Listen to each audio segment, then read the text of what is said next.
جو بهيج ومريح، هيا بنا نعود من جديد لنتابع إلقاء إطلالة خاطفة حول التهاب القولون المجهري الجزء الرابع.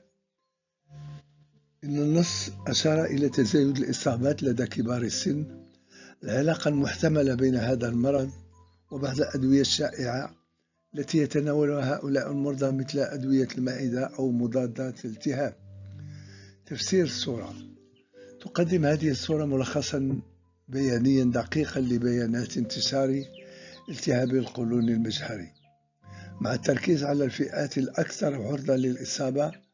تدرج الجغرافي: الخريطة في الخلفية توضح الصورة التباينات الجغرافية المذكورة في النص، حيث يظهر ميل لزيادة حالات الإصابة في مناطق معينة، غالبا دول الشمال.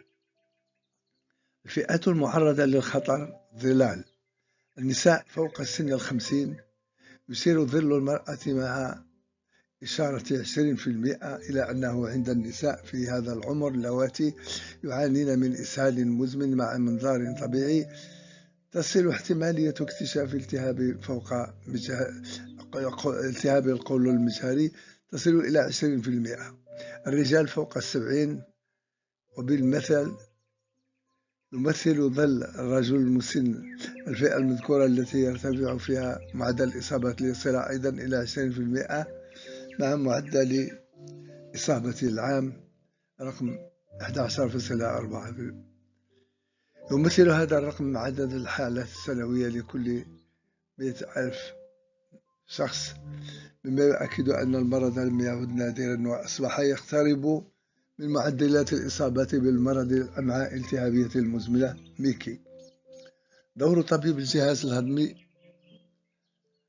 يبرز وجود الطبيب أن زيادة الحالات المكتشفة تعود أيضا إلى تحسين الوعي بالمرض لدى الأطباء، والقيام بأخذ الخزاعات بشكل منهجي حتى لو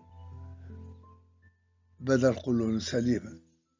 الخلاصة: تؤكد الصورة أنه عند أي مريض يتجاوز عمره 75 عام ويعاني من إسهال مزمن، هناك احتمال من 1 إلى 5 أن يكون السبب هو التهاب القولون المجهري، مما يستوجب أخذ الخزاعات للتشخيص حتى ولو ظهرت نتيجة منظار طبيعية.